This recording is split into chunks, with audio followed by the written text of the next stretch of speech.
Takvimler 21 Aralık'ı gösteriyor. Nürnberg'teyiz. Ve bu şehir yılın geri kalanında olduğundan bambaşka bir halde. Çünkü birkaç gün sonra neredeyse bir ay boyunca yaşayan o küçük dünya yavaş yavaş vedaya hazırlanacak.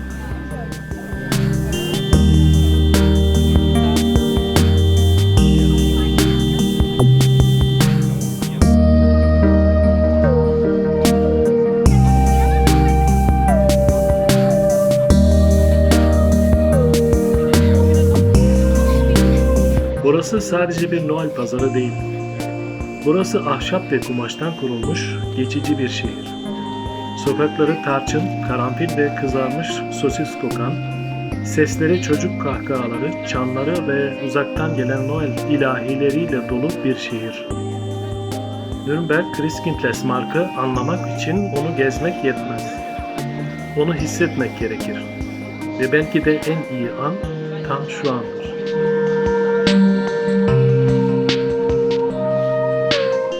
Bu pazarın kökleri 16. yüzyıla kadar uzanır. Yani burası modern Noel pazarlarının atası sayılır. Ancak Nürnberg Christkindlesmark'ı asıl özel kılan şey yaşı değil, değişime karşı olan direncidir.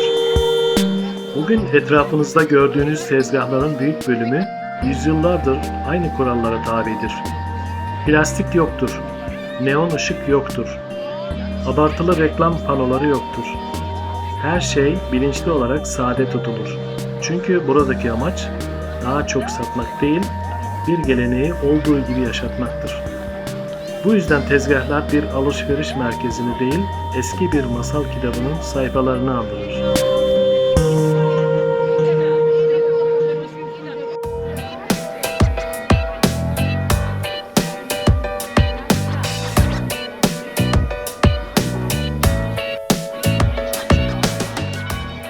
Nürnberg Noel Pazarı denince akla gelen ilk figür hiç şüphesiz Christkind'tir.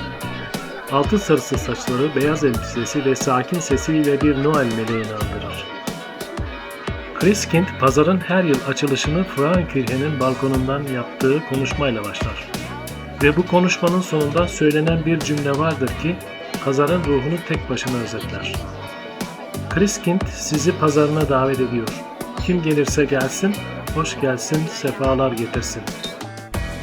Bu söz Nürnberg Christkindlesmark'ın neden bu kadar kapsayıcı ve sıcak hissettirdiğini açıklar. Burada yerli ya da yabancı yoktur. Sadece misafirler vardır.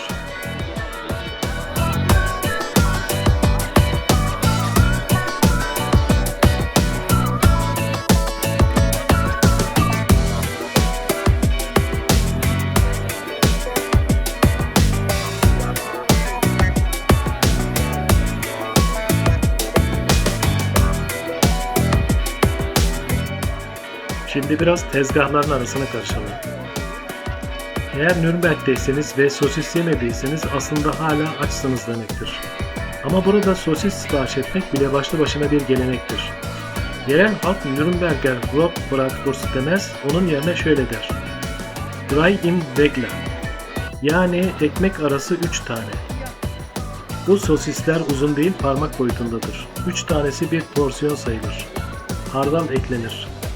Ketçap neredeyse ayıplanır ve bu küçük sandviç soğuk Nürnberg akşamlarında elinizi de kalbinizi de ısıtır.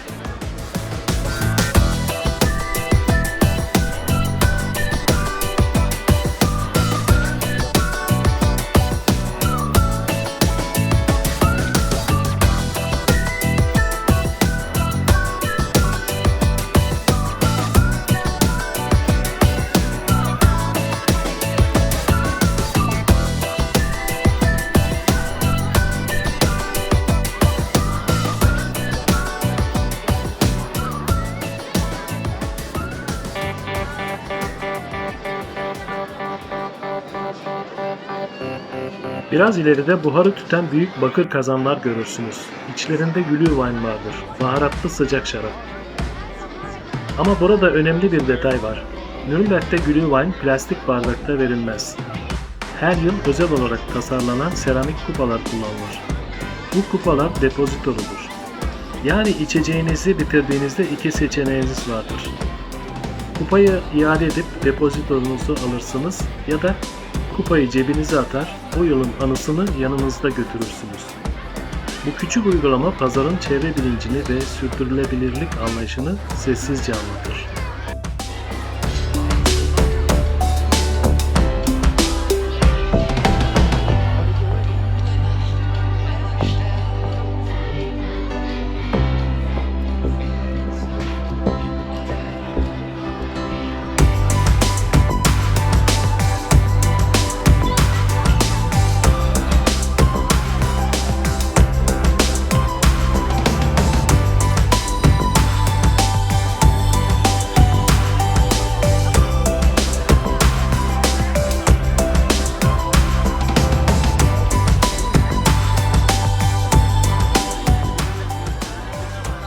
Tezgahlardan birinde kuru erikten yapılmış küçük figürler görürsünüz.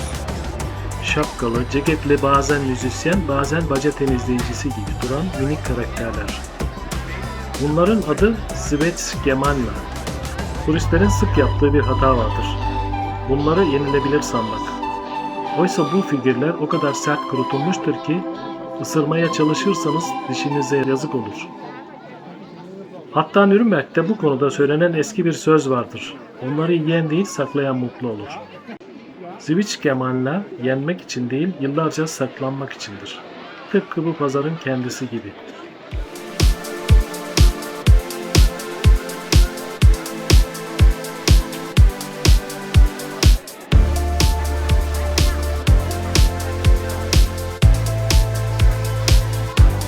Christkindlesmarkt'ta satılan ürünlerin büyük bölümü el yapımıdır ancak bu rastlantı değildir.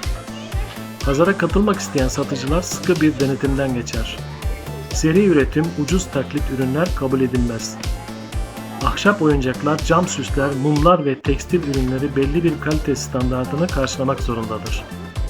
Bu yüzden burada dolaşırken bir alışveriş alanında değil, yaşayan bir zanaat müzesinde geziyor gibi hissedersiniz.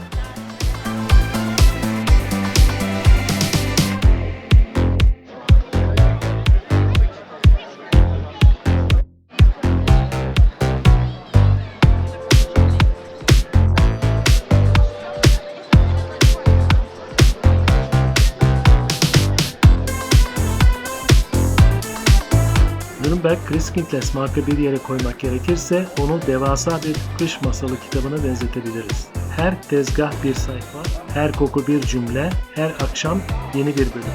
Ve bu kitap her yıl aynı hikayeyi anlatır. Ama her ziyaretçiye farklı hissettirir. Belki de bu yüzden insanlar buraya tekrar tekrar gelir. Alışveriş için değil, bir duyguyu yeniden yaşamak için. Akşam çökerken kilise çanları çalar, ışıklar biraz daha parlak yanar. Soğuk keskinleşir ve insanlar ellerinde kupalarla, ceplerinde küçük hatıralarla yavaş yavaş dağılmaya başlar. Bu şehir ahşaptan yapılmış olabilir ama bıraktığı iz gerçektir. Nürnberg Christkindlesmarkt tam da bu yüzden unutulmazdır.